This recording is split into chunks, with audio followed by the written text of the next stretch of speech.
Tidak ada, ya kita mulai materi kita hari ini. Untuk hari ini kita akan banyak membahas tentang konsep audit dan TABK, mulai apa itu audit, apa itu pengendalian terhadap aplikasi, tahapan audit, dan apa itu pendekatan TABK.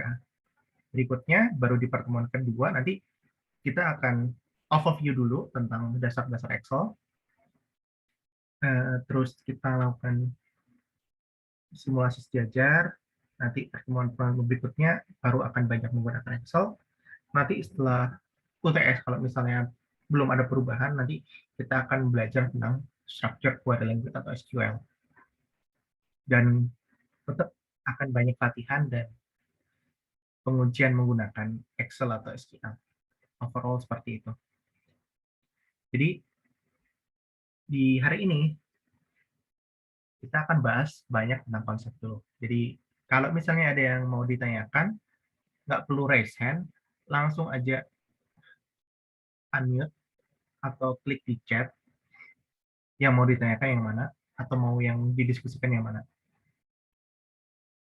Tapi saya prefer langsung tanya aja biar ke notice. Karena waktu share screen gitu, kalau misalnya ada yang raise hand suka nggak kelihatan. Jadi langsung unmute aja. Jadi TABK itu dia relasinya dengan mata kuliah lain itu kayak gini. Dia itu gabungan antara audit laporan keuangan yang sekarang lagi ada teman-teman belajar, terus ada sistem informasi akuntansi, dan aplikasi komputer perkantoran. Jadi kayak ini gabungan antara penggunaan aplikasi komputer untuk ininya untuk melakukan pengujian pakai Excel-nya, terus ada audit laporan keuangan untuk auditnya, dan sistem informasi akuntansi untuk kayak ngerti gimana alur kerja, alur proses bisnis dari sistem akuntansi yang ada. Hari ini kita pertama akan ngomongin konsepnya dulu, konsep-konsepnya dulu nih. Pertama, konsep umum audit. Ini udah dapat ini belum? Apa itu audit? Di pertemuan pertamanya audit. Ini kayaknya pakai ARES juga kalau nggak salah untuk audit. Iya Pak, menggunakan ARENS.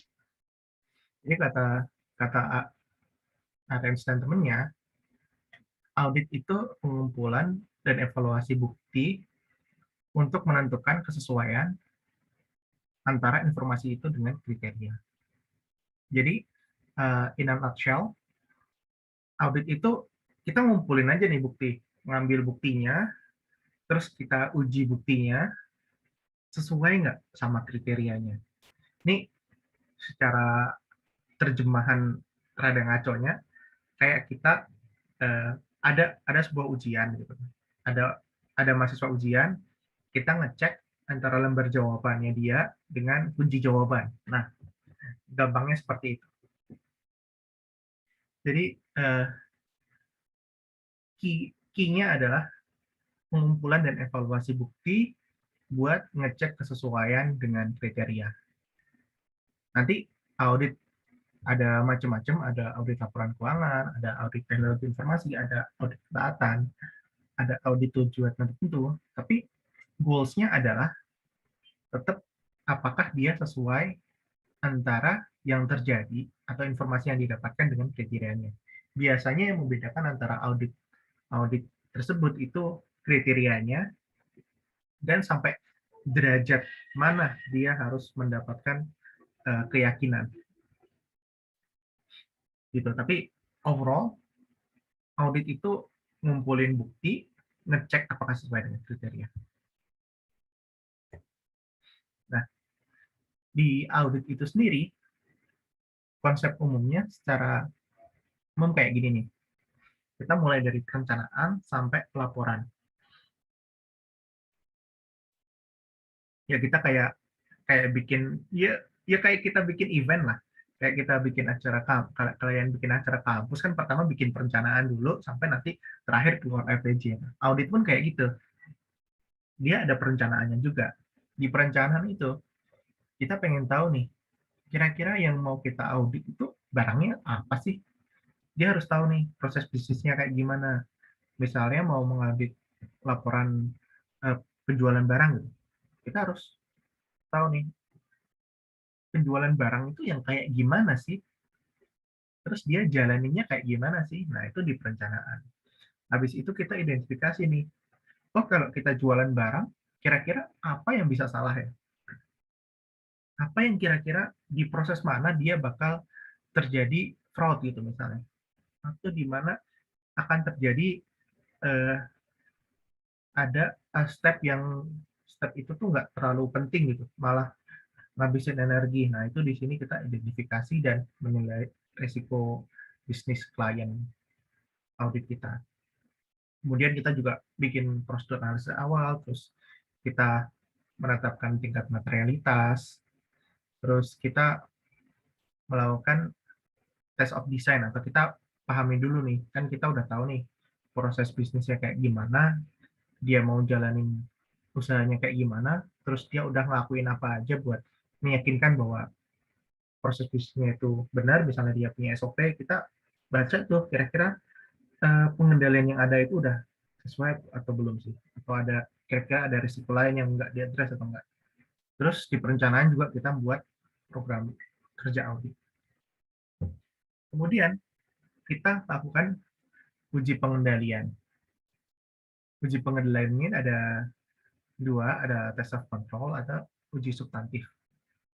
Kalau tadi di awal di perencanaan kita uji SOP-nya ini ada, misalnya SOP-nya ini ada kelemahan nggak sih? Nah, di uji pengendalian kita uji pengendalian yang dilakukan itu dijalankan atau tidak, dan kita juga melakukan uji substantif. Kemudian kita melakukan selanjutnya akan melakukan analisis yang lebih mendalam lagi. Misalnya kita masih butuh pengujian yang lebih lagi. Terakhir kita mengumpulkan, membuat laporan, dan mengkomunikasikan hasil audit. Jadi audit in a nutshell yang dipelajari satu semester itu inilah sebenarnya ini. Bahkan kalau kalau bisa dipelajari yang kalau bahkan ini mungkin yang dipelajari semester sebenarnya ini di mata kuliah audit. Yang bikin lama kan detail-detailnya, ini di sini ngapain, di proses ini ngapain, di proses ini ngapain. Itu teknik-tekniknya yang bakal banyak dipelajari tentang di mata kuliah audit. Nah, ini saya kasih ilustrasi juga gimana caranya kita ngaudit pada sistem tradisional atau manual di siklus penjualan. Secara umum kan kayak gini nih, yang diuji pengendalian, yang dilakukan kayak gini nih. Ini misalnya si Sheila punya toko online. Dia punya dua staff. Satu staff penjualan, satu staff keuangan. Terus dia punya alur nih, punya rancangan alurnya kalau orang mau beli, itu yang harus dilakukan apa. Nah, kita sebagai auditor di tahap ini masih di tahap perencanaan, kita nilai tuh rancangan sistem, baik itu SOP, flowchart, petunjuk teknis, itu kita identifikasi area-area mana sih yang harus ada pengendaliannya, dan kira-kira pengendaliannya yang udah ada itu udah lengkap atau enggak. Contohnya ini dia mulai dari staf penjualan menerima sales order dari pelanggan sampai staf keuangan melakukan rekonsiliasi sales order. Ini mungkin kalau kita lihat di sini, kita bisa fokus ke nomor 3 dan nomor 7. Ini di sini ini ada pengendalian nih di sini nih. Ada dua pengendalian di sini yang kita fokuskan. Yang pertama, dia staf menerbitkan invoice kepada pelanggan dan mengarsipkan order. Terus, yang nomor 7, ini staf melakukan rekonsiliasi sales order. Ini dua ini merupakan sebuah pengendalian dari si business owner itu, misalnya si Sela tadi, dia bikin ini biar si proses ini dia berjalan tanpa adanya kecurangan gitu. Yang auditor lakukan, lihat kira-kira udah cukup nggak sih ini pengendalian kayak gini. Kan risiko dalam sebuah penjualan kan banyak kan, ada yang ketidaksesuaian nilai order, yang dibayarkan berapa, yang disetorkan rekening berapa. Ini menerbitkan invoice, dan ini buat biar si pelanggan juga tahu nih harga yang benar-benar kita kasih ke pelanggan berapa, biar nanti yang dicatat dan disetorkan itu juga sama dengan antara invoice-nya. Terus di sini ada pengendalian lagi nih, staf keuangan melakukan rekonsiliasi. Pengendalian di sini ada separation of duties. Jadi ada dua orang yang berbeda untuk melakukan check and balance. Jadi kalau di sini staf penjualan ngaco, di nomor 7 dia pasti ketahuan sama si staf keuangan pas melakukan rekonsiliasi. Rekonsiliasinya jadi nggak pas gitu. Nah, ini adalah sebuah bentuk pengendalian. Nah, auditor ngecek ini nih, ini udah cukup belum sih? Nah, di test of design kita ngelakuin itu. Kita identifikasi. Berikutnya, step-nya adalah kita uji nih. Kita punya pengendalian nih di sini. Kita uji nih, apakah pengendalian yang berjalan ini, pengendalian yang ditetapkan itu jalan atau enggak sih? Di sini auditor menguji nih di nomor 3, dia cek, ada nggak sih invoice yang terbit, tapi nggak ada sales ordernya, dia kayak bikin invoice fiktif aja gitu. Atau sebaliknya, ada nggak sih dia sales order tapi nggak dibikin invoice-nya, langsung diterima-terima aja pembayarannya. Apa nomor 7? Pas nomor 7, dia udah ngelakuin rekonsiliasi nggak sih? Apakah yang si staf keuangan itu rekonsiliasinya balance atau enggak? Nah, itu kita lakukan di test of control. Kalau misalnya tidak dijalankan, berarti dia sudah ada pengendalian, tapi pengendalian itu tidak dijalankan. Berikutnya kita lakukan substantive test. Ini kita pastiin bahwa yang dicatat itu lengkap, akurat, valid, dan sesuai dengan tahun buku semestinya. Jadi kayak mastiin benar-benar ini terjadi, benar, hitungannya benar, bukan transaksi fiktif. Terus di sini yang auditor lakukan, itu misalnya ngecek kesesuaian nilai pada sales order dan invoice sama atau enggak. Atau misalnya kita uji nilai invoice dengan rekening koran itu match atau enggak. Atau di sini kita juga bisa melakukan konfirmasi kepada bank apakah saldo rekening koran yang di-provide sama staf keuangan itu benar atau enggak.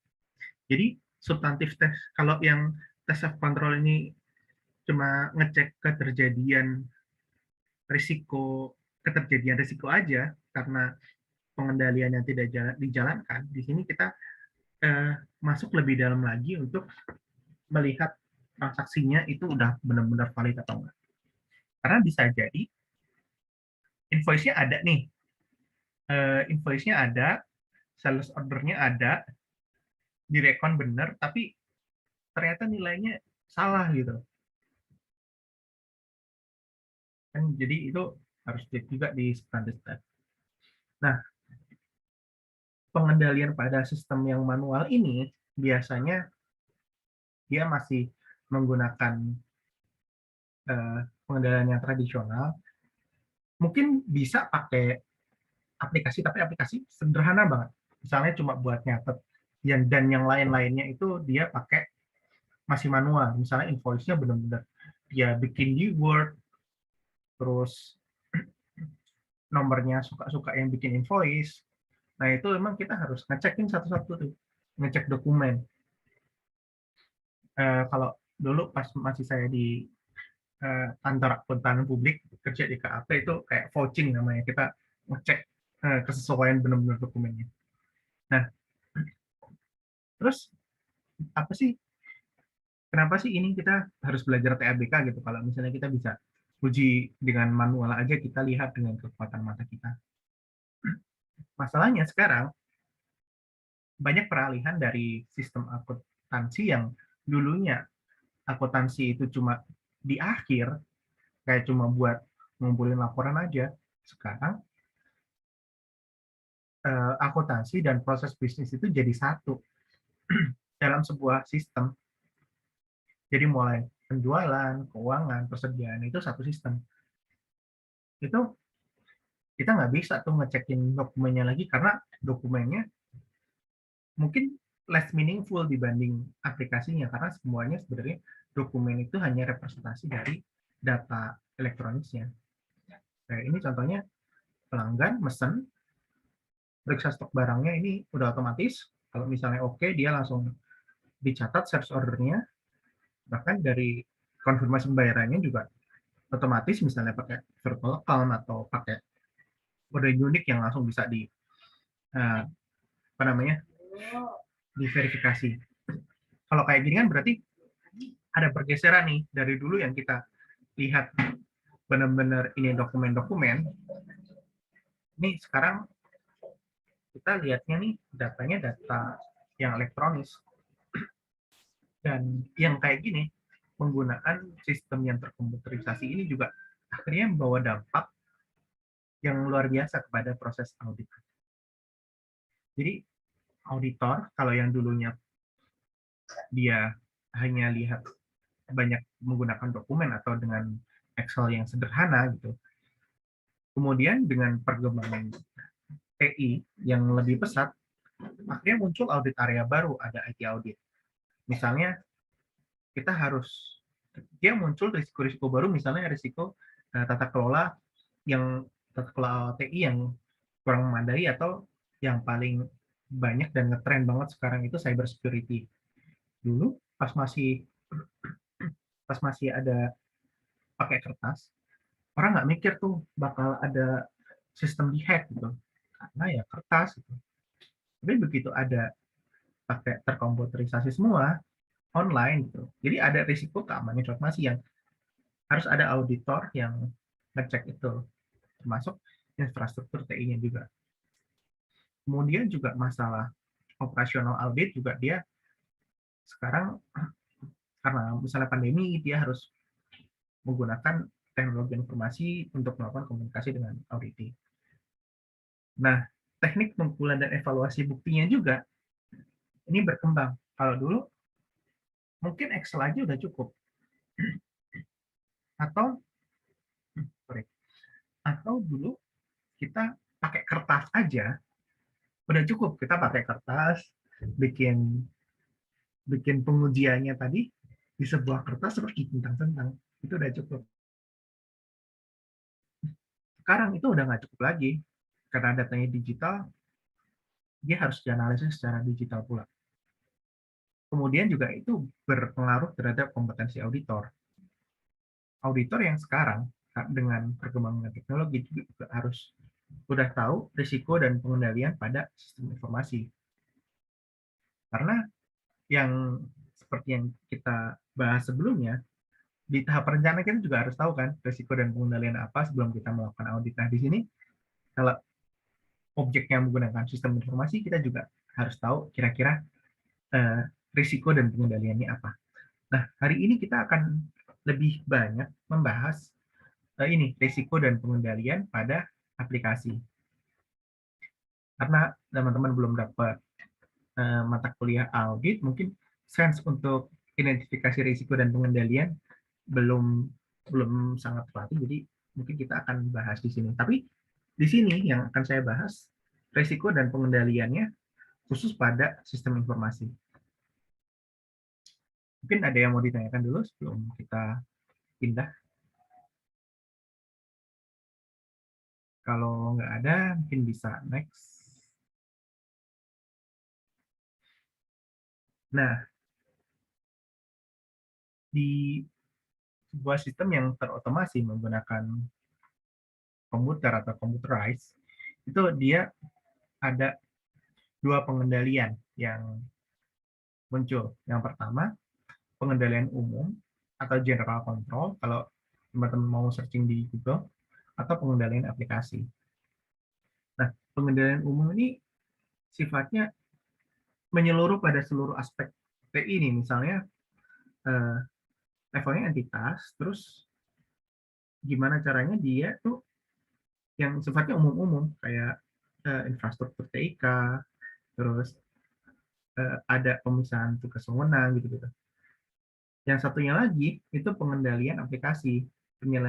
Pengendalian aplikasi itu pengendalian yang diterapkan khusus dalam proses transaksi untuk tiap software. Jadi di pengendalian aplikasi ini tiap aplikasi bisa beda-beda tuh.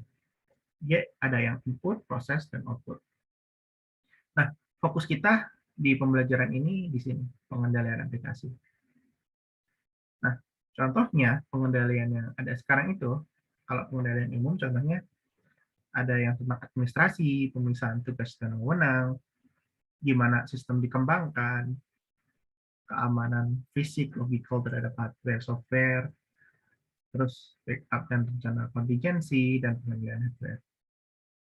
Terus dari sini, pengendaliannya itu ada yang sifatnya manual, ada yang sifatnya semi manual, ada yang sifatnya aplikasi. Aplikasi ini maksudnya udah pengendalian yang sifatnya terotomasi, melekat ke aplikasinya.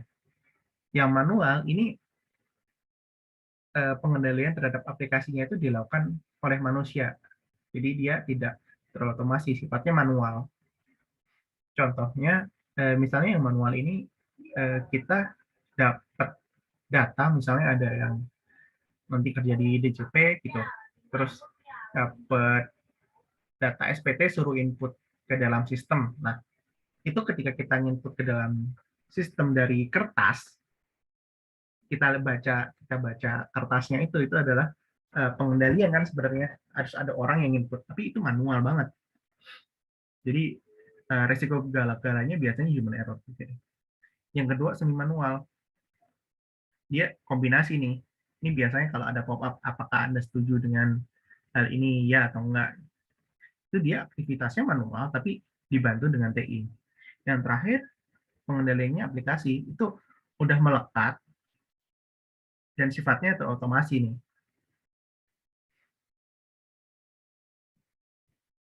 Nah, pengendaliannya itu dia ada yang input, proses, dan output.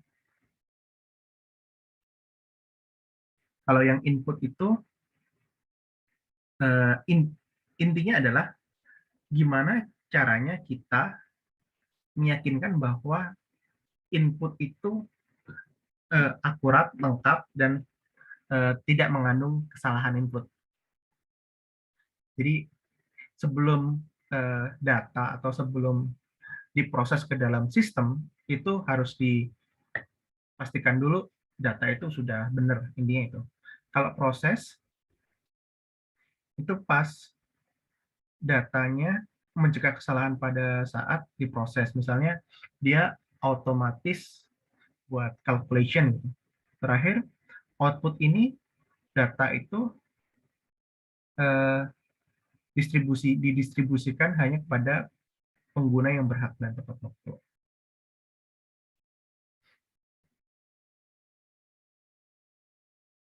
Oke, lanjut. Ini contoh pengendaliannya nih. Kalau yang manual, dia kalau ngecek input nih, dia pakai kekuatan mata nih. Outputnya dia pengawasan ada sama percetakan distribusi laporan. Kalau yang semi manual, misalnya kita harus upload file dari aplikasi lain atau uh, misalnya kita dapat ya terutama di misalnya di perbendaharaan masih ada yang kayak gini, kita nanti upload file data komputer gitu misalnya di aplikasi, nanti dia akan proses dari aplikasi itu. Nah, pengendalian proses kalau yang semi manual itu dia misalnya ada kita sudah input, nanti dicentang sama atasan kita untuk disetujui atau diotorisasi. Itu kan dia lihatnya secara manual, dicek manual, tapi dikliknya di aplikasi. Kemudian pengendalian aplikasi Ini yang terotomasi tadi. Contohnya pengendalian input itu akses ke menu aplikasi sesuai role yang dimiliki. Jadi kita benar-benar masukin, misalnya kita masukin sebelum kita akses kita harus masukin username dan password. Terus misalnya kita mau daftar ke aplikasi, nggak boleh lebih dari sekali gitu. Jadi ketika kita masukin emailnya udah pernah yang didaftarkan, dia ditolak nih validasi pengecekan data. Terus contohnya lagi penggunaan drop down sama penggunaan minimal requirement buat kata sandi. Nah, di proses itu contohnya perhitungan matematis secara otomatis. Ini kita ketemu kok di kehidupan kita sehari-hari gitu. Misalnya pengendalian input itu ketika kita daftar Facebook, daftar Instagram, ketika kita udah punya akun, kita mau daftar lagi nggak bisa. Karena dia bilang pasti, oh emailnya sudah pernah didaftarkan. Nah, itu yang namanya pengendalian input. Terus pengendalian proses kita juga udah sering nih, kita ketemu di kehidupan kita sehari-hari gitu. Kita misalnya check out Shopee gitu, terus dia udah otomatis tuh dihitungin kita belinya berapa, terus dia kena potongan berapa, terus yang harus kita bayar berapa. Nah, terakhir output akses ke laporan aplikasi sesuai dengan role yang dimiliki. Jadi misalnya contohnya Instagram lah, harusnya misalnya ada user yang terprotek gitu, harusnya yang bisa mengakses ke situ, cuma yang sudah follow gitu misalnya. Ini, nah ini saya kasih contohnya yang ini, yang lebih formal. Jadi yang pertama ini namanya reference table lookup. Jadi ketika kita masukin nomor NPWP-nya nanti nama, alamat tuh langsung muncul sendiri. Terus yang nomor 2 ini pengendalian proses kan tadi, auto calculation. Ya, kita masukin nilainya, dihitung sendiri nilainya. Yang nomor 4 ini dia reference lookup, masih pengendalian input. Dia ngeklik, dia cuma yang bisa dipilih itu cuma yang sudah dibuat PHP-nya. 5 sequence numbering, ini otomatis dia bikin nomor itu urut. Nah, nomor 3 ini drop down. Jadi dia nggak bisa milih selain yang ada di drop down itu. Nah, masing-masing ini kan merupakan pengendalian di aplikasi gitu. Ini udah otomatis semua lah.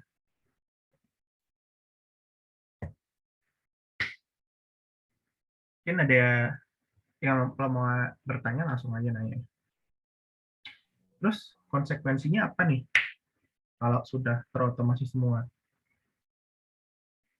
Kalau yang masih tradisional, ini buat auditor ya. Kalau tradisional, kan dia masih fisik apa-apa. Jadi auditor juga mengumpulkan dan evaluasi buktinya secara fisik. Kalau yang modern atau yang terkomputerisasi, jadi datanya karena datanya elektronik juga akhirnya kita sebagai auditor juga harus bisa dong buat cek transaksinya. Soalnya dengan sekarang ini, misalnya sehari itu ada 1 juta transaksi. Kalau misalnya manual, bayangin gimana cara kita sebagai auditor ngecek itu udah bener atau enggak. Kan bakal susah banget kan. Dengan misalnya datanya elektronis, terus kita bisa pakai teknik TABK ini buat dia ngecek kira-kira ada yang anomali atau enggak.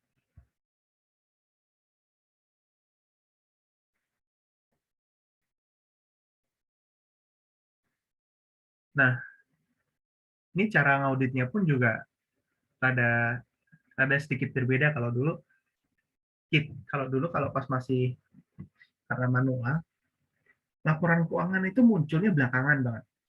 Dia ada transaksi dibuka, biasanya laporan keuangan itu munculnya belakangan. Orang nggak mungkin nge-generate laporan keuangan sebelum tahun bukunya selesai kalau benar-benar nggak pakai aplikasi. Tapi kalau dia udah pakai sistem yang terkomputerisasi, dia kan kapan aja sebenarnya kita bisa ngelakuin pengecekan terhadap laporan keuangan.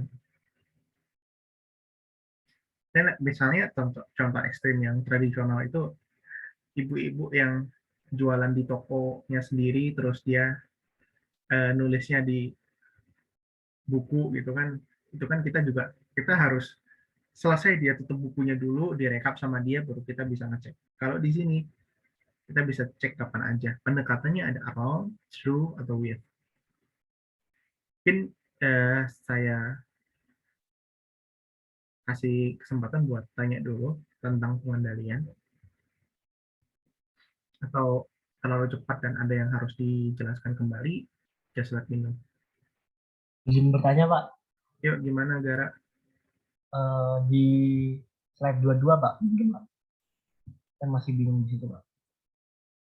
Nah, pertanyaan saya, itu kan yang di proses manual, bagian proses, itu kan tidak ada isinya, Pak.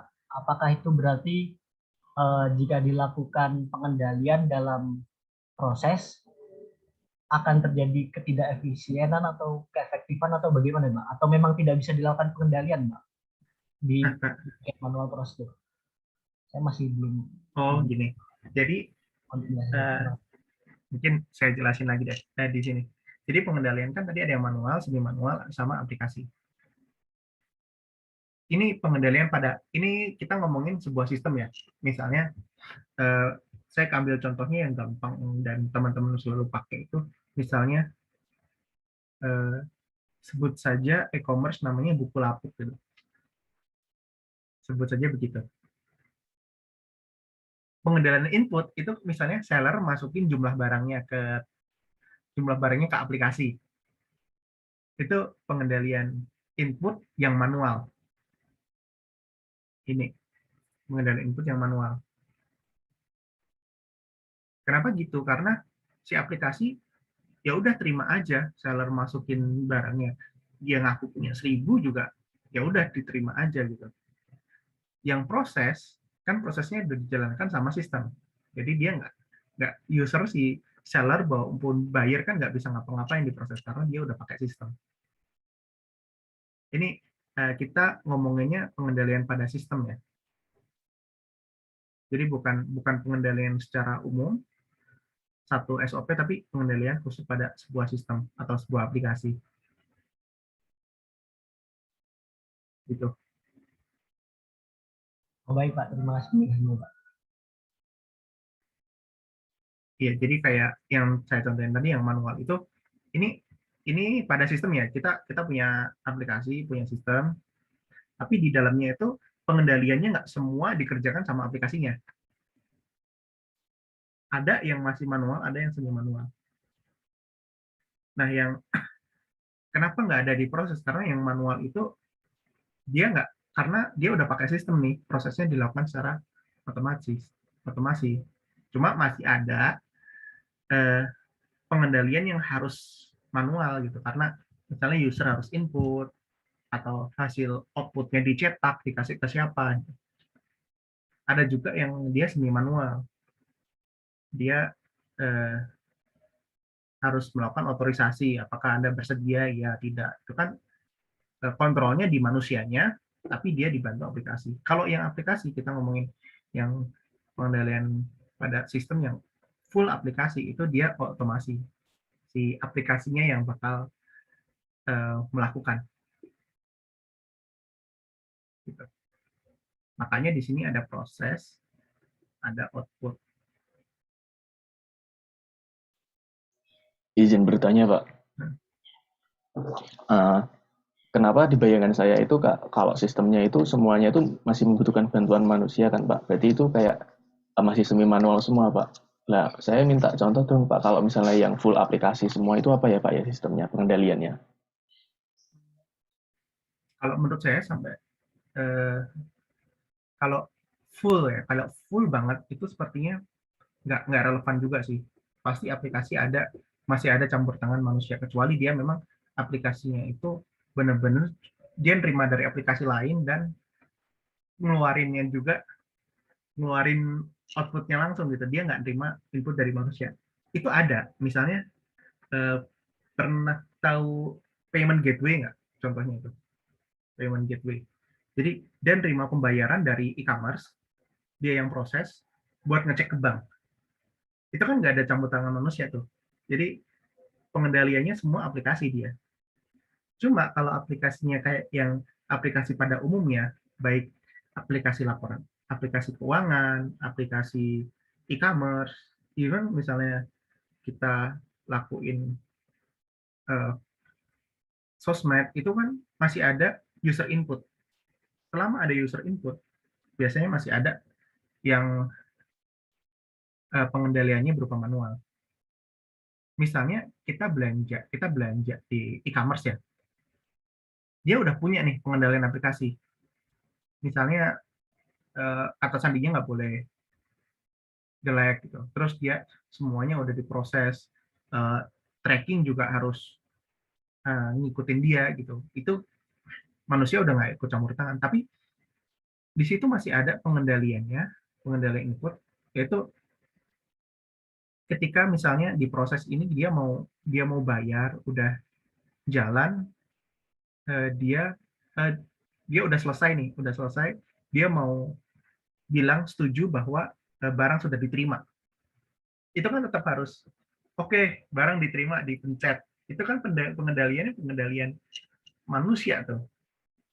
Nggak bisa kita bilang bahwa barang yang udah dianggap diterima sama kurir itu serta merta dianggap selesai, kan enggak.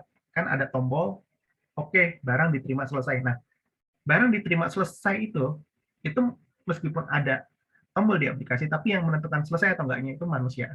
Nah, itu namanya pengendalian yang bentuknya semi manual.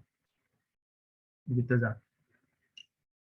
Jadi selama masih ada campur tangan manusia, itu sepertinya bakal masih dibutuhkan pengendalian yang kayak gini. Tapi biasanya kalau misalnya yang kayak gitu bisa diminimalisasi banget, either dia memang cuma ya enggak atau ya udah gitu, karena atau di luar aplikasi sekalian, kayak misalnya ini, kenapa pengendalian input yang di sini itu manual, karena aplikasi pun nggak akan tahu nih, misalnya seller punya barang berapa, kan aplikasi nggak tahu. Misalnya kita misalnya kalian ngejurnal deh, punya aplikasi akuntansi, ngejurnal pembalik gitu, jurnal pembalik kan nggak harus ada pembelian juga bisa kan, atau jurnal koreksi kan nggak harus ada pembelian, nggak harus ada transaksi di depan, juga kita bisa masukin di tengah. Kayak gitu, yang namanya aplikasi, dia mau kita input apa aja juga bisa kan sebenarnya. Meskipun paling aplikasi cuma bisa bilang, oke, debit nggak boleh minus, debit nggak boleh minus gitu. Terus jurnalnya harus balance. Nah, itu bisa kita pakai pengendalian aplikasi. Tapi ketika pas kita nginput akun apa ke akun apa, itu kan manual. Itu prosesnya di luar aplikasi. Gitu, Zak. Makanya masih ada, meskipun udah pakai aplikasi, masih ada pengendalian yang sifatnya manual, sama yang sifatnya semi manual. Karena selama masih ada campur tangan manusia, selalu ada kemungkinan dia melakukan kesalahan. Gitu.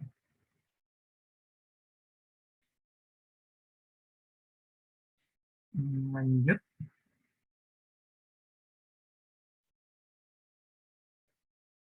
Ini yang tadi konsekuensinya kita harus pakai pendekatannya beda. Nah, pendekatannya itu ada 3, round, through, atau with. Basically dari 3 ini sebenarnya ini buat cukup tahu aja, karena intian kita bakal ngakuin yang mana itu tergantung dari kebutuhan sih. Tapi ya udah, ini buat pengetahuan. Kalau audit around the computer, auditor ini nggak lihat nih sistem informasinya kayak apa. Dia cuma lihat input sama output. Ini kalau dibilang ini risiko rendah, logika aplikasinya straightforward. Jadi dia nyoba input, masukin aplikasi sama output, terus dicek nih, oh inputnya sama nggak sih sama outputnya? Oh beda. Terus ketika beda dia bilang, oh ini output aplikasinya nih tidak reliable nih, dia outputnya salah gitu. Dia simply gitu aja nih. Dia masukin input, dia bandingin output yang keluaran aplikasi sama yang harusnya ada. Berikutnya, audit through the computer.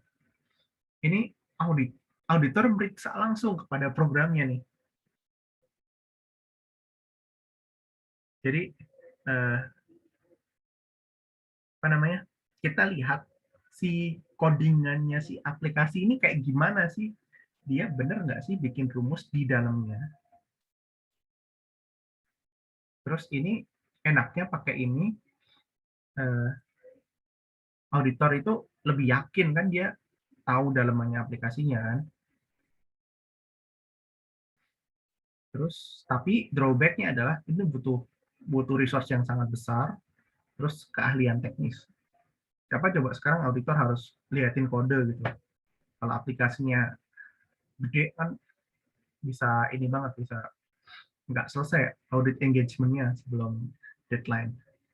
Dan pendekatan yang ketiga ini audit with the computer, atau kita menggunakan komputer untuk melakukan audit. Jadi kita ngambil datanya, kita coba proses menggunakan perangkat kita. Prosesnya kayak bisa di mimicking atau di parallel simulation, atau kita bisa pengujian lain. Kemudian outputnya kita bandingkan. Oh ini outputnya yang dari auditor ini menurut sistem informasi ini. Jadi dia ngambil dari sini inputnya. Ini benar-benar pakai data real, diambil dari sini, dia coba proses, nanti ketahuan mana.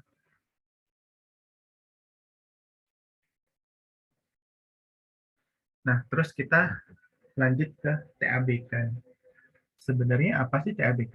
Mungkin secara gampangnya TABK itu ada, kalau dibagi definisinya ya, teknik audit sama berbantuan komputer.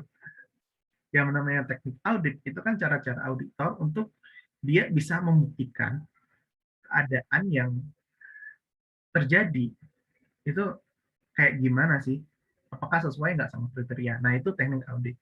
Berbantuan komputer karena kita pakai komputer, jadi kalau di mata kuliah ini secara sempit dia adalah kita menghitung dan mengolah datanya itu pakai komputer gitu.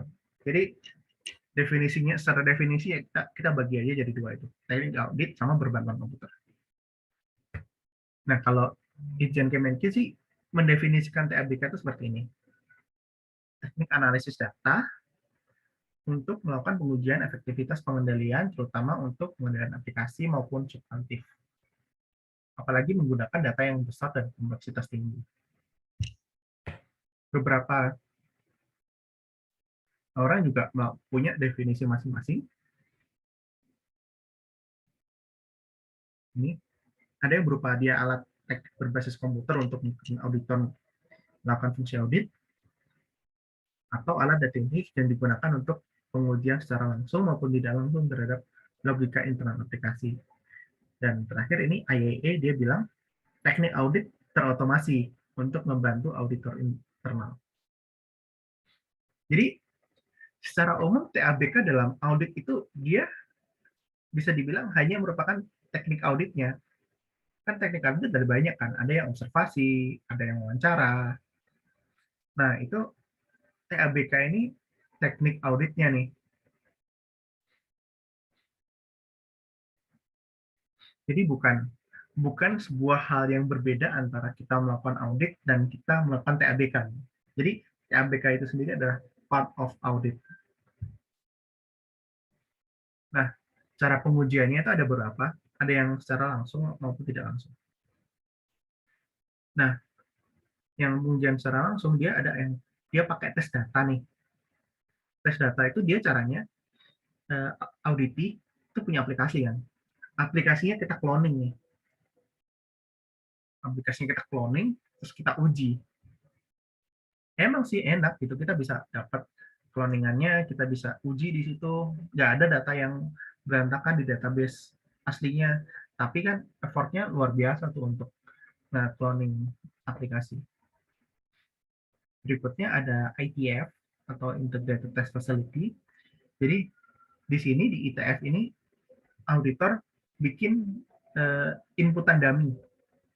Dummy itu inputan bohong-bohongan di aplikasi. Kalau kita cobalah masukin aplikasi, dia diprosesnya bener nggak?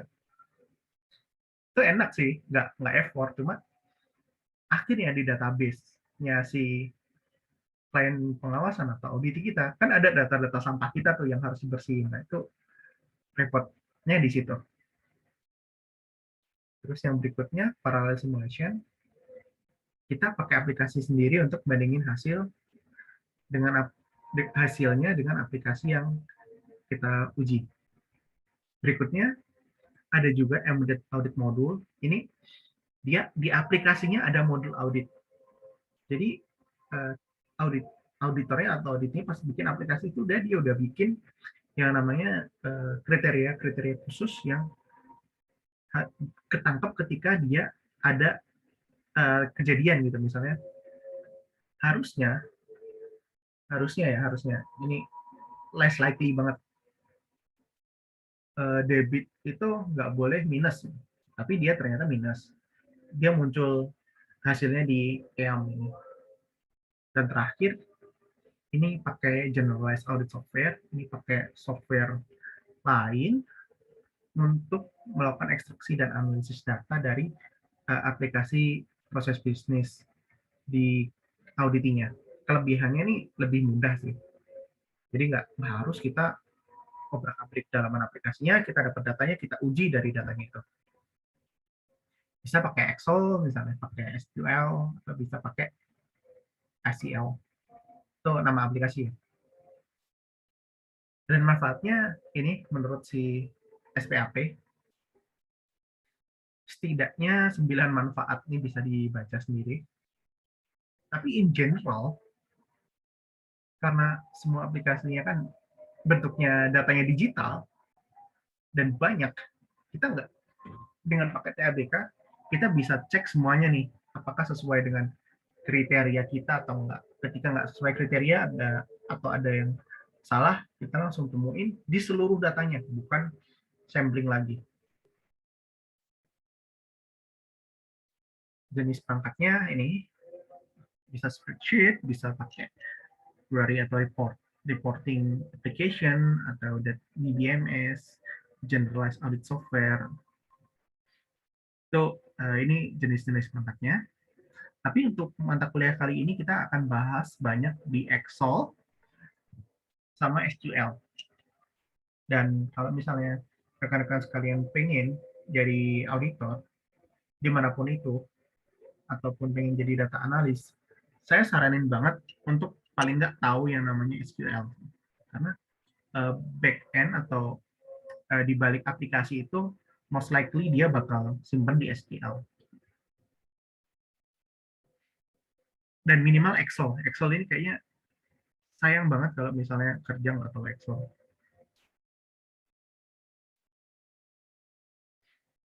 Contoh kegiatan TABK tiap tahapan, misalnya perolehan data, ini kita lakukan importasi, definisi data, pas data preparation kita validate, memahami datanya, diurutkan, difilter, diekstrak, digabungkan, sampling, kemudian datanya diuji, ya, uji pengendalian aplikasi, atau uji apakah ada duplicate, atau ada gap. Gap ini terutama kalau misalnya transaksinya itu punya nilai yang urutan, misalnya nomor invoice kan dia berurutan tuh. Ketika ada gap, berarti kita bisa merasa suspicious bahwa itu transaksi di-delete oleh seseorang dengan niat yang tidak baik. Bisa juga untuk pengelolaan data, star, aging, sama Benford analysis. Benford analysis ini kita kayaknya bakal bahas sedikit banget. Ini si Benford punya teori bahwa gimana caranya nemuin identifikasi kemungkinan terjadinya kecurangan dari angka pertama yang muncul. Berikutnya di pelaporan kita bisa ekspor data dan layout editing. Contoh toolsnya, misalkan kita bisa pakai mind map, Visio, MS Project, Teammate, uji pengendaliannya bisa, dan prosedur analisisnya bisa pakai SQL, SQL, IDEA, Robotus SQL, dan pelapornya bisa pakai Word, PowerPoint, atau simply pakai uh, audit management system, Teammate. Baik, demikian di materi kita hari ini. Ada yang mau dibahas lagi? Jadi ini benar-benar audit dan TABK in a nutshell. Setelah ini kita masih punya waktu yang lumayan. Mungkin karena rekan-rekan belum mendapatkan mata kuliah audit, saya coba kasih sedikit soal, satu soal aja. Kalau nggak ada yang ditanya.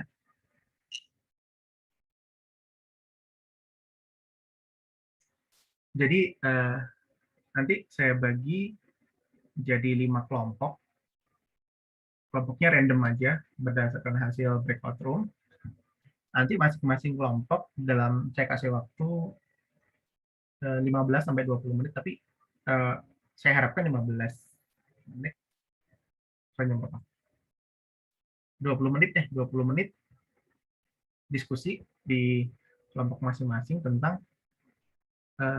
penerapan pengendalian aplikasi pada, misalnya pengendalian aplikasi pada e-commerce. Ini pilih salah satu ya, e-commerce pada misalnya transaksi kita melakukan transaksi Gojek, atau aplikasi lain, terserah kelompok masing-masing, boleh apa aja. Ini salah satu aja.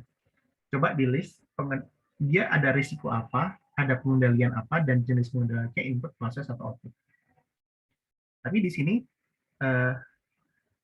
yang diidentifikasi nggak perlu yang pengendalian yang sifatnya ini ya manual ya, tapi khusus yang sifatnya aplikasi aja yang terotomasi. Ada yang mau ditanyakan? Saya kirim ke grup deh. 5, 2, 3.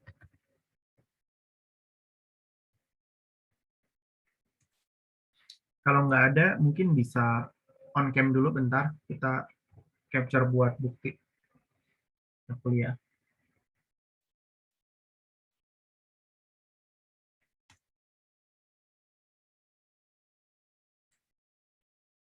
Yuk mulai dari page pertama dulu.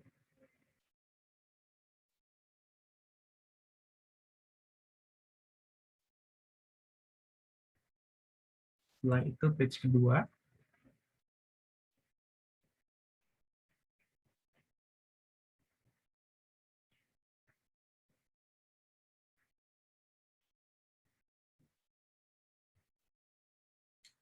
Oke. Izin bertanya, Pak. Iya, gimana? Terkait dengan tugas yang tadi, itu kan kemungkinan pada saat pemilihan e-commerce itu ada beberapa yang mungkin sama, Pak. Apakah itu harus berbeda atau bagaimana? Nggak apa-apa, sama juga nggak apa-apa sih. Nggak Baik, Pak. harus. Terima kasih, Pak. Oke. Kan kalian juga kelompoknya beda-beda. Oke, coba dikerjain aja dulu. Saya bagi di 5 breakout room. Mungkin saya akan masuk ke beberapa breakout room kalau misalnya ada ditanyakan. Tapi overall saya bakal standby, kalau nggak di main room, di langsung kontak aja kalau butuh bantuan. Nanti di breakout room ada tombol bantuan. Saya assign otomatis 5 kelompok. Silakan dikerjakan. Oke.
Jadi risiko itu apa yang mungkin kalau misalnya terjadi itu efeknya tidak baik.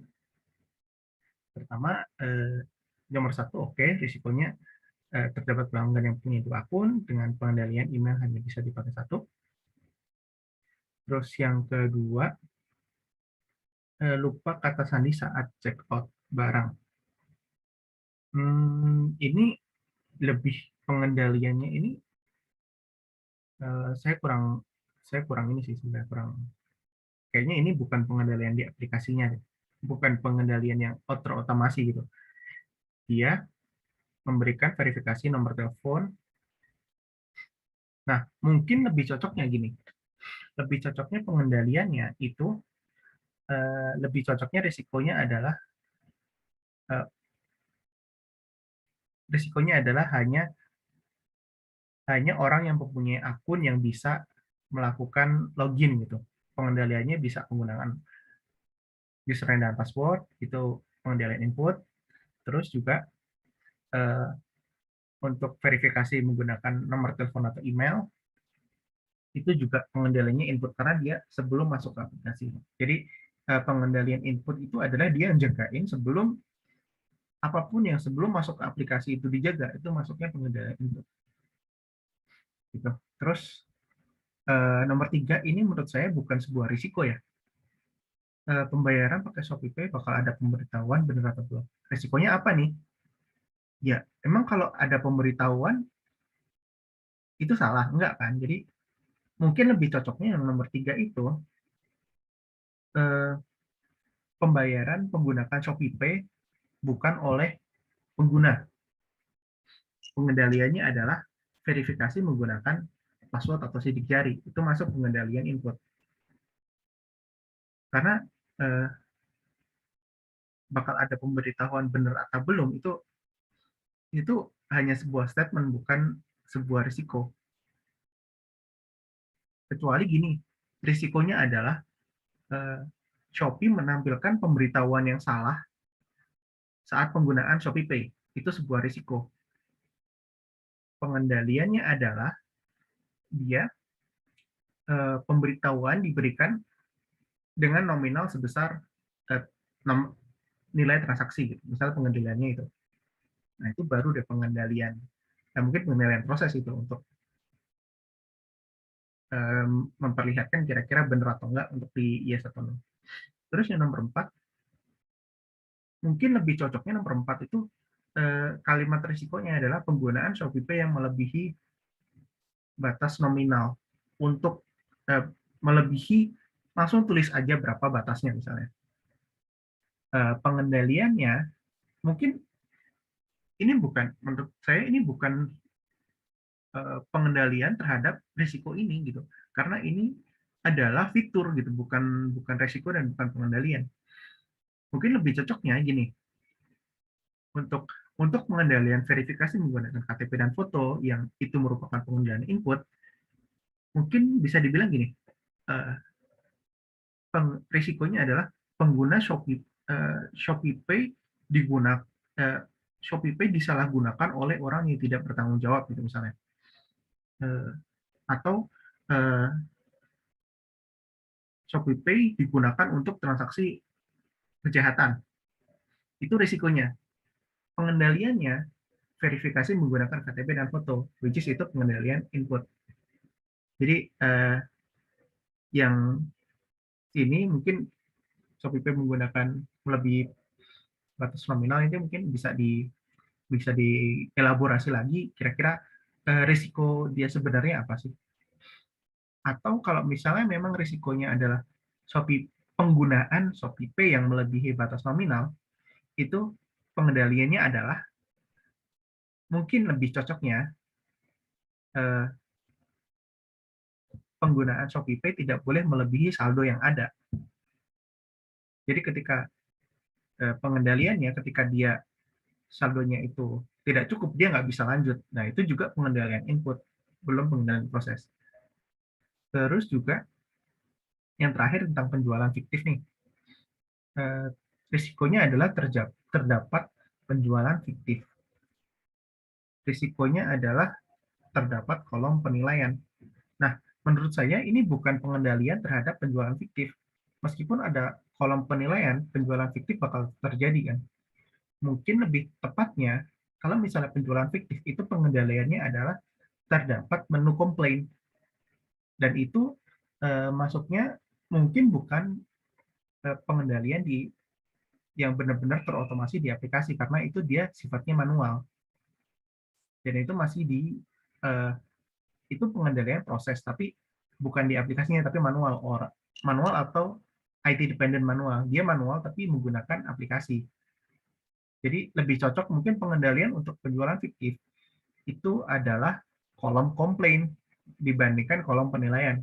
Karena Izin Pak, ya, maksud yang dari nomor 5 itu jadi kayak ada seller yang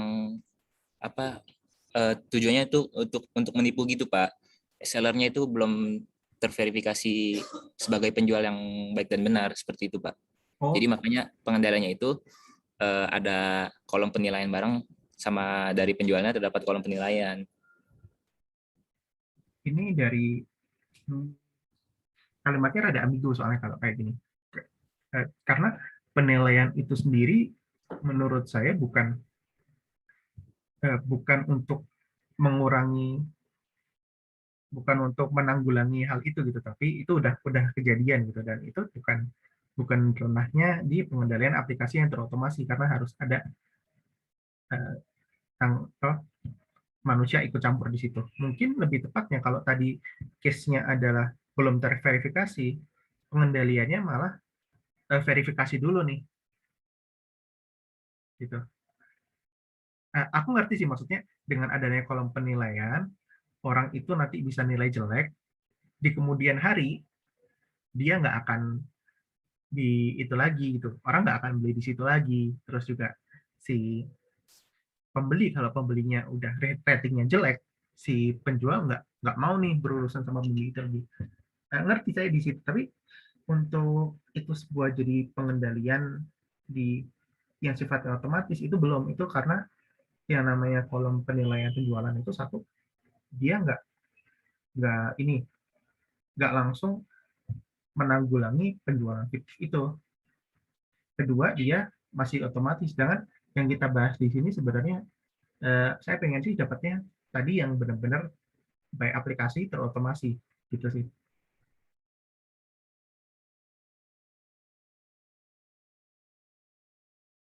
Gimana kelompok 3 atau teman-teman yang lain?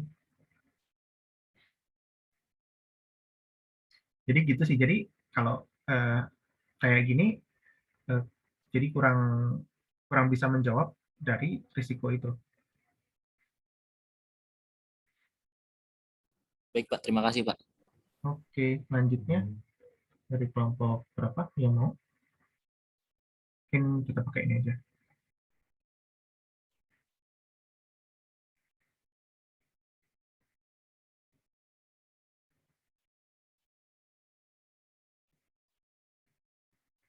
Yo, kelompok 2.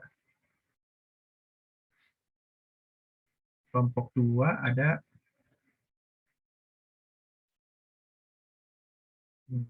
Ada Pak. Bisa. Arya. Ya, silakan. Izin share screen ya, Pak. Ya, silakan.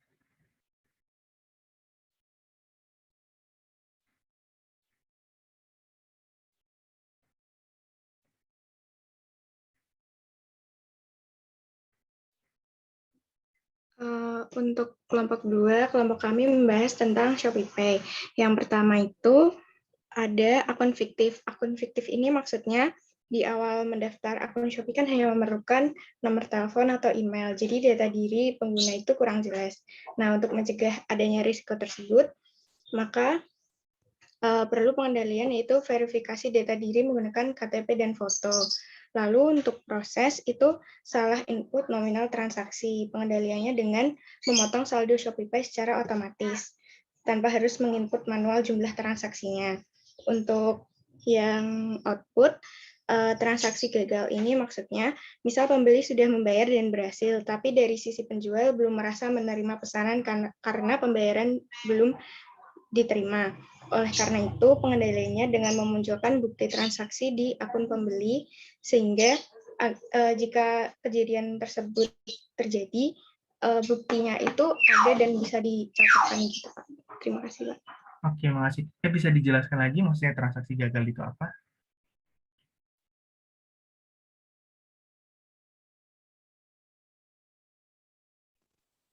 Izin menjawab, Pak. Maksudnya itu kayak misal kita sebagai pembeli itu udah membayar ke penjual. Nah, sebagai bukti kita membayar itu kan ada kayak invoice-nya kan, Pak. Nah, tapi kita tuh belum dapat, terus sehingga karena kita belum dapat di server penjualnya tuh mereka belum bisa mengonfirmasi kalau kita udah pesan ke mereka gitu, Pak. Padahal kita udah bayar, gitu, Pak. Oh, gitu. Oke. Nggak dapat. Jadi mungkin risikonya mungkin lebih dispesifikan lagi biar lebih jelas ya. Misalnya tadi yang dibilang misalnya risikonya pembeli tidak mendapatkan pembeli tidak bisa melihat status transaksi atau pembeli tidak mempunyai bukti telah melakukan transaksi misalnya. Jadi pengendaliannya adanya bukti transaksi yang muncul. Oke. Jadi so far sih oke. Ini ada 3. Jadi ada input, ada proses, ada output. Oke, terima kasih kelompok 2. Lanjutnya. Mungkin kalimat risikonya lebih di yang kelompok tadi lebih dielaborasi lagi. Misalnya kalau nanti diminta ada di mata kuliah lain untuk membuat kemungkinan risiko. Misalnya tadi risiko akun fiktif mungkin lebih baik misalnya terdapat akun fiktif atau terjadi kesalahan input. Itu lebih dia menunjukkan keterjadiannya sih. Kalau hanya akun fiktif atau apa kan itu kalau ibaratnya dia baru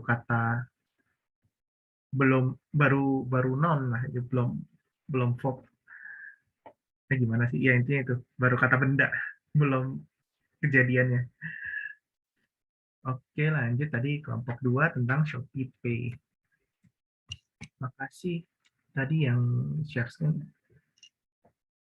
Terus berikutnya siapa ya? Kita random aja lagi.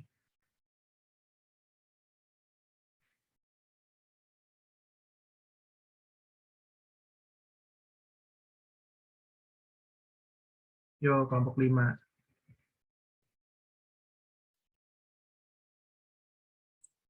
Izin share screen, Pak. Yo, silakan.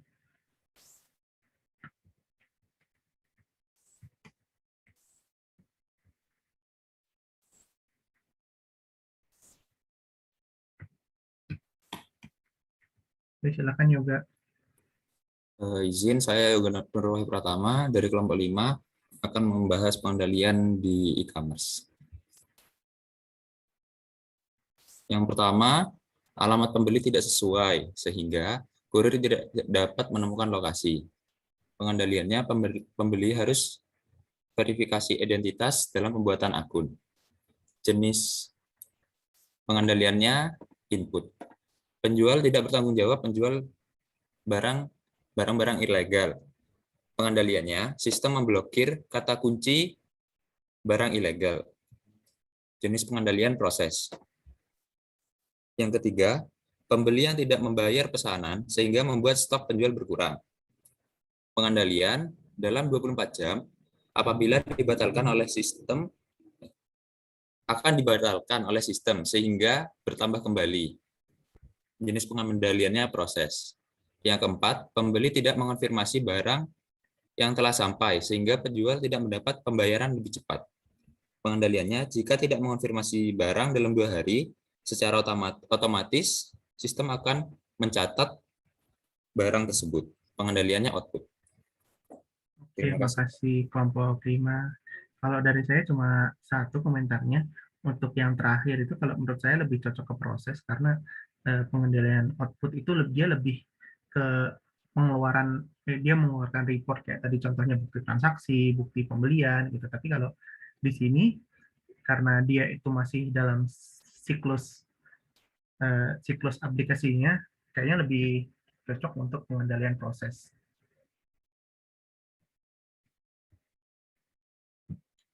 Dari kelompok lain ada yang mau ditanyakan ke kelompok ini? Tapi menarik, ini rada beda sendiri yang ketiga ya. Dia dalam 24 jam, dia tidak dibatalkan, stoknya balik. Oke, Bang. Oke. Sip. Terima kasih kelompok 5. Kalau nggak ada yang tanya, mungkin bisa lanjut ke kelompok berikutnya.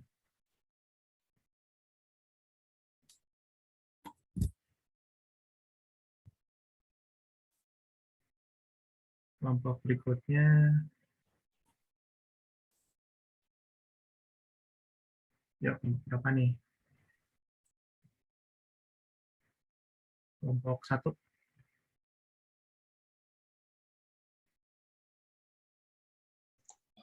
Izin kelompok Pak, 1. share screen Pak. Silakan Ferry.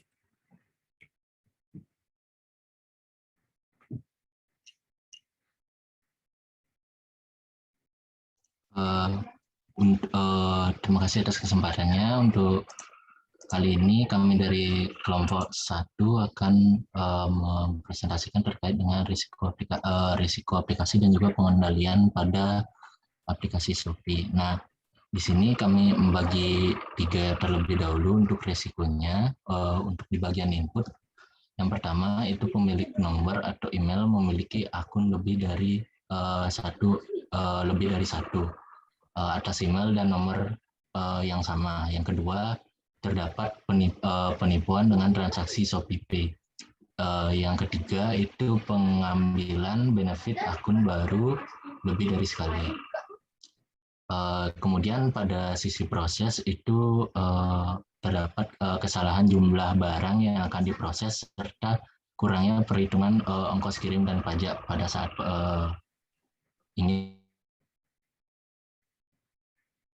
memberikan pada saat melakukan perhitungan terkait dengan harga yang akan dibayar oleh pelanggan. Kemudian yang ketiga dari sisi output itu faktur yang dikirim belum lengkap dan juga faktur yang dikirim tidak terkirim ke email dari pelanggan.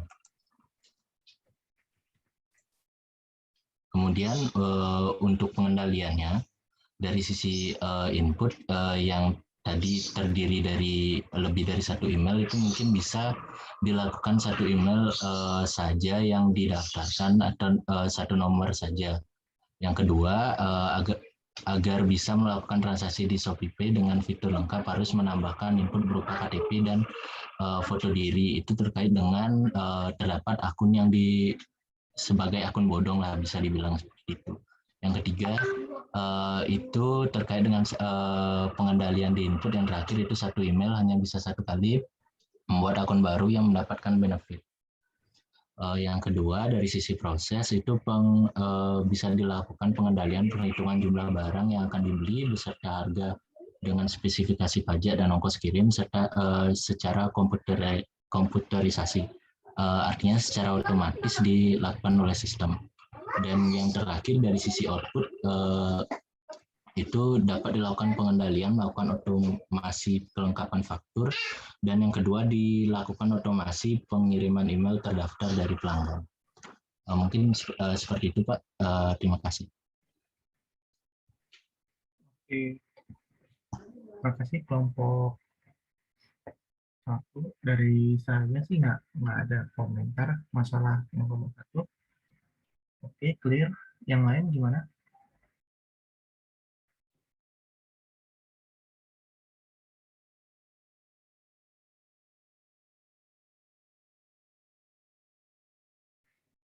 Kalau tidak ada,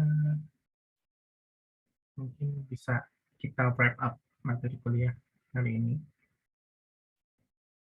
Ini materinya di sini saya angkat di LMS. Saya kasih ke grup juga deh. Jadi hari ini kita udah kenalan sama apa itu audit. terus apa itu risiko, apa itu pengendalian. Jadi pada prinsipnya adalah risiko itu adalah keterjadian suatu kejadian yang bisa mempengaruhi pencapaian tujuan organisasi, dan biasanya sih kita harus mitigasi risiko-risiko itu dengan menggunakan pengendalian. Nah, sebagai auditor, kita tadi sudah jelaskan bahwa kita melakukan perencanaan, itu salah satunya identifikasi risiko yang terjadi di proses bisnis. Kemudian setelah itu, kita melakukan uji desain pengendalian, kita uji apakah pengendalian yang sudah ada itu sesuai atau cukup atau tidak. Kemudian setelah itu kita melakukan pengujian apakah pengendalian itu jalan atau tidak. Dan terakhir, kita pengen tahu gimana kita nguji secara substantif atas keterjadian pengendalian yang tidak dijalankan. Nah, bedanya lagi untuk yang penggunaan dengan komputer, kalau misalnya keterjadian risiko di manual mungkin bisa jadi karena human error. Cuma kalau misalnya karena menggunakan aplikasi, itu bisa jadi dampaknya lebih destruktif dibanding kesalahan di manual, ketika yang salah itu misalnya programmernya salah untuk melakukan coding, atau dia ada bug atau celah keamanan di aplikasi. Kalau misalnya manual kan salah mungkin salah satu orang, atau mungkin kalau misalnya satu orang itu langsung bisa dibenerin. Tapi kalau di komputer, kelebihannya memang dia lebih mengurangi human error. Tapi di sisi lain, kalau misalnya sampai ada kelemahan pengendalian, itu dampaknya lebih besar, karena orang bakal banyak menggunakan kelemahan tersebut. Misalnya, contohnya kesalahan dalam perhitungan diskon, misalnya si e-commerce harusnya dia naruh diskonnya itu 10.000, salah ketik jadi 100.000. Semua orang yang pakai diskon itu dapat potongan 100.000, dan itu nggak sekali dua kali terjadi kan kayak gitu. Nah, itulah kenapa kita tadi belajar juga untuk identifikasi risiko-risiko, terutama yang di aplikasi ya. Tadi sebenarnya latihan kita itu buat ngasih stimulus aja sih, gimana kira-kira kita ketika dihadapkan suruh nguji aplikasi, coba ini audit transaksi yang ada tadi pada pakainya Shopee kan. Ini nih, kita punya aplikasi kayak Shopee gitu. Tolong diaudit kira-kira dia aplikasinya sudah bagus atau enggak, dan dia itu valid nggak sih aplikasinya. Yang teman-teman lakukan, mungkin tadi udah kebayang ya apa yang harus dilakukan. Ngecek kira-kira apa aja yang mungkin bisa terjadi, terus kira-kira pengendaliannya apa. Nah, setelah teman-teman tadi ngecek pengendaliannya apa, dicoba di aplikasinya, namanya negative testing, kita coba masukin yang tidak sesuai dengan pengendalian, bisa atau tidak. Kalau nggak bisa, berarti itu ada kelemahan pengendalian. Terus, langkah selanjutnya, untuk pengujian selanjutnya, kita buat pengujian, bisa menggunakan SQL atau Excel, kita uji data yang ada dalam aplikasi itu, kira-kira sudah memenuhi pengendalian tadi nggak sih? Kalau tadi misalnya, ada yang bilang, oke, kita orang nggak boleh pakai diskon 2 kali, makanya dilimit kan tadi. Nah, kita ujinya, setelah kita tahu ada pengendalian, kita tahu ada risiko voucher bisa dipakai berkali-kali, dan dia udah pakai pengendalian. Kalau kita cek, kita tinggal cek aja, oke, berarti untuk risiko, untuk menguji penggunaan voucher, kita tinggal bikin script pengujian atau pengujian yang ngecek ada nggak sih duplikat. Jadi gitu. Jadi flow-nya tadi, dari kita tahu risiko, pengendalian, kita bikin caranya nguji pengendalian ini jalan atau enggak.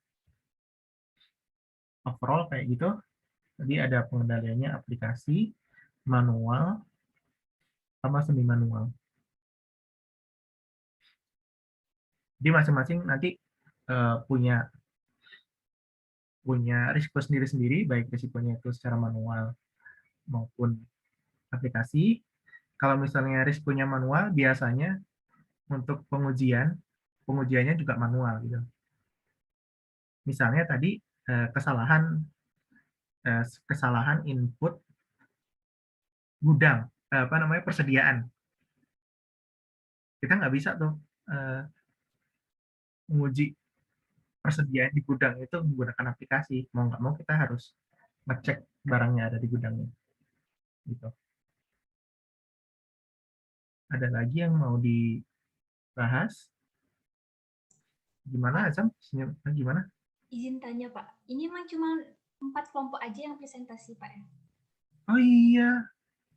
Kelompok kami belum, Pak. Kelompok 4 belum, pantes Ya. si Azam ketawa-ketawa. Ya udah, silakan. Sorry.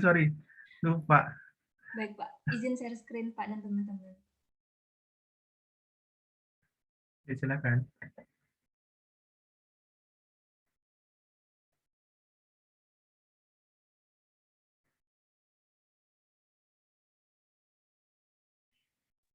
Ya, izin Bapak dan teman-teman, izin mempresentasikan hasil dari diskusi kami. Di sini kami memilih aplikasi Gojek. Untuk resiko pertama, user mempunyai lebih dari satu akun, yang mana dimaksudnya resikonya yaitu user atau pengguna mempunyai lebih dari satu akun yang dikhawatirkan dapat menimbulkan rekayasa data user untuk disalahgunakan sebagai penipuan. Nah, untuk pengendaliannya, dari Gojek, satu nomor HP itu hanya untuk bisa satu akun. Dan jenis pengendaliannya masuk input. Untuk yang kedua, pencurian akun. Yang dimana dimaksud ketika ada seseorang yang ingin login ke akun kita menggunakan device yang berbeda, itu nggak bakal bisa karena ada pengendalian yang namanya OTP. Dan OTP ini hanya bisa keluar di nomor HP yang si pemilik HP. Dan jenis pengendaliannya ya input. Untuk yang ketiga, resikonya itu penipuan lokasi driver atau yang dulu kita sebut dengan tembak. Untuk pengendaliannya diwajibkan kepada driver yaitu untuk mengaktifkan lokasi di HP. Dan jenis pengendaliannya dia termasuk proses. Untuk yang keempat ada perhitungan yang tidak akurat. Yang tidak akurat di sini ketika seseorang customer membeli tapi harga yang ditampilkan di Gojeknya tidak sesuai gitu. Jadi pengendaliannya yaitu payment summary. Untuk jenisnya dia masuk ke proses. Selanjutnya resikonya ada pelayanan yang buruk oleh driver atau restoran. Misalnya yang pelayanan buruk oleh driver ini misalnya ketika digonceng dia ugal-ugalan, kalau enggak mungkin barangnya yang tidak sesuai kosen gitu bisa. Untuk pengendaliannya berupa fitur pemberian bintang. Jadi ntar si driver biar memiliki rasa kapok atau sebagainya gitu. Untuk jenis pengendaliannya dia masuk ke output. Untuk yang terakhir, di sini ada resiko pengiriman GoPay bukan oleh pengguna atau yang dimaksudkan penyalahgunaan transaksi. Jadi misal GoPay-nya mau disalahgunakan oleh orang lain gitu. Pengendaliannya verifikasi dengan PIN. Jadi orang yang ingin menyalahgunakan GoPay jadinya nggak bisa. Jenis pengendaliannya dia masuk ke proses. Ya, makasih. Ini kayaknya ada beda sendiri ini. Banyak kan tadi e-commerce. Untuk ini penipuan lokasi driver, pengendaliannya mungkin lebih ke ini deh, lebih dielaborasi lagi mungkin misalnya driver harus mengaktifkan lokasi di HP atau pengendaliannya dia si aplikasi tidak bisa berjalan ketika handphone driver atau device driver menggunakan aplikasi GPS.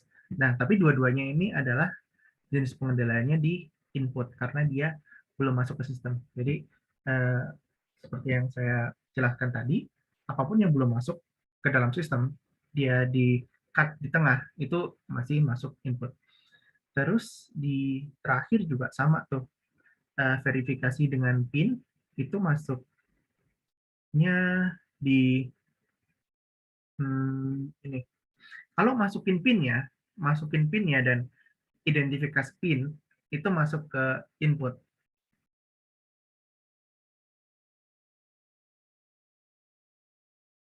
Tapi untuk persetujuannya itu proses. persetujuan untuk memasukkan PIN itu masuk proses, tapi dia bentuknya IT dependent ini ya, kontrol ya. Jadi dia manual, dia muncul, user harus masukin. Nah itu masuknya kontrol, tapi untuk pas PIN-nya di okein, dicek apakah PIN-nya sama, itu input. Terus saya kurang yakin untuk yang pengendalian pemberian bintang sih, itu masuknya output atau enggak, karena output itu dia biasanya dia muncul itu tentang distribusi laporan atau report. Mungkin dia memang pengendalian, tapi dia bukan yang terotomasi, bukan dilakukan oleh aplikasi, karena ini yang melakukan manusia sebenarnya untuk memberikan bintang. Itu memang dia pakai aplikasi, cuma yang punya wewenang di situ kan manusia. Itu mungkin masuknya IT dependent manual, dan mungkin malah di input. Pemberian bintangnya sendiri itu input, bintang yang muncul itu baru output. Izin bertanya Pak. Karena setahu saya Pak, kalau misalnya bintangnya itu ratingnya jelek atau mungkin habis dapat bintang 1 itu nggak bisa itu lagi ya Pak, narik lagi kalau di bagian driver, atau lebih susah buat dapat penumpang Pak. Jadi itu menurut kami masuknya ke output gitu Pak, makanya dimasukin ke bagian output, karena nanti outputnya itu juga bakal berpengaruh ke si driver itu.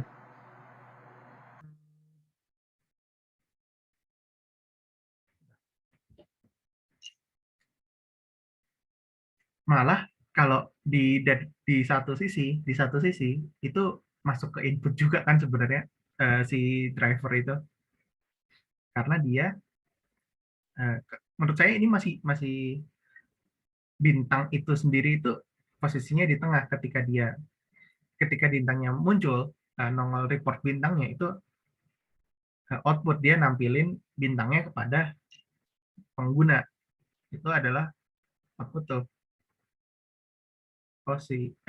Kepada si drivernya muncul, oh bintang gue segini, itu merupakan output. Tapi di sisi lain dia adalah pengendalian input juga, tapi bukan fitur pemberian bintangnya, tapi bintangnya itu sendiri.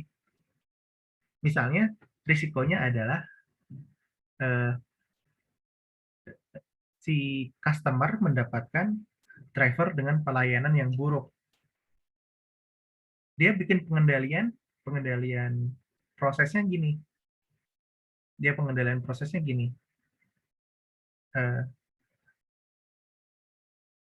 Si ini dipilih, driver dipilih, pemilihan driver itu hanya untuk driver yang bintangnya di atas 3 gitu misalnya, atau bintang di atas 2 ke bawah dia kena penalti gitu sih. Jadi kalau fitur pemberian bintangnya sendiri itu mungkin malah input, karena dia ngefit ke aplikasinya kan. Tapi bintangnya itu nanti akan muncul di pengendalian ketika pemilihan driver gitu kan. Jadi tergantung kayak gini, nanti tergantung risikonya apa. Bisa jadi dia kalau fitur pemberian bintangnya sendiri itu memang kalau menurut saya itu masih input, karena si kita ngasih fit ke aplikasinya gitu. Izin tanya Pak, Gimana? kalau misalnya kan kalau di restoran itu juga ada ratingnya gitu Pak ya. Nah kalau kita misalnya cari misalnya mau makan apa gitu kan nanti muncul tuh beberapa restorannya. Nah restoran itu juga ada ratingnya gitu loh Pak, kayak bintang gitu. Nah berarti kalau bintang yang ada di restoran itu kan kita bisa milih nih, oh ini ratingnya 4,9, terus ada juga yang ratingnya cuma 3 gitu. Nah itu berarti masuknya ke output Pak kalau bintang kayak gitu. Secara tampilan iya. Jadi dia nggak masuk pengendalian apa sebenarnya, cuma nampilin aja. Nggak. Jadi itu sebuah fitur, bukan sebuah pengendalian sih kalau menurutku sih. Gimana? Jadi ya kita bisa tahu aja itu ratingnya berapa, tapi secara konsep risiko dan pengendalian itu sebenarnya buat fitur aja, fitur untuk si pengguna, memudahkan pengguna memilih. Tapi by application, mau dia 5, 4, itu nggak akan ngaruh terhadap adanya fraud sih. Oh iya, pembelajaran. Oh ya udah saya input kok. Iya, saya sering kelewat gitu sih. Udah saya input. Makasih, Ferry. Tadi kalian ngerjain, saya input. Gitu sih. Jadi memang risiko ini lebih kepada gini sih sebenarnya. Risiko ini. Jadi aplikasi kan punya flow tuh, punya si pembuat aplikasi itu punya pengen aplikasinya itu tujuannya ini gitu. Kalau misalnya tujuannya nggak bikin nggak kecapai, itu berarti ada risiko. Nah, risikonya itu dikendalikan kan. Nah, pengendalian itu baru kita bikin ya, input, proses, atau output. Itu salah satu ini ya, apa namanya, pengendaliannya. Tapi untuk dia nampilin apa, emang benar itu sebuah output kan, apa, tapi belum tentu output itu halaman antar muka itu belum tentu sebuah pengendalian juga. Memang mungkin rancunya tadi di situ ya. Gitu. Baik, terima kasih Pak. Tapi kuncinya sih sebenarnya bukan di ininya, bukan di jenis pengendaliannya. Kunci di materi ini tuh di identifikasi risiko dan pengendaliannya. Jadi kalau kita audit mungkin jenis pengendaliannya, kalaupun kita nggak bisa notice itu jenis pengendaliannya apa, itu nggak terlalu, menurut saya bukan suatu hal yang sangat besar. Tapi yang matters banget itu kalau misalnya kita sampai nggak bisa ngedetect resikonya.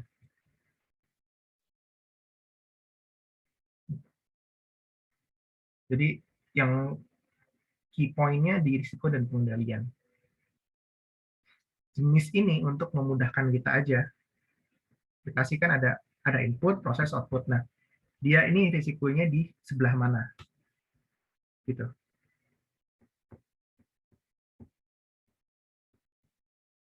Ada lagi yang mau dibahas?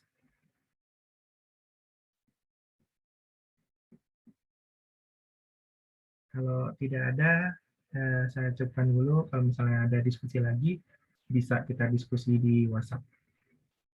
Terima kasih. Assalamualaikum warahmatullahi wabarakatuh.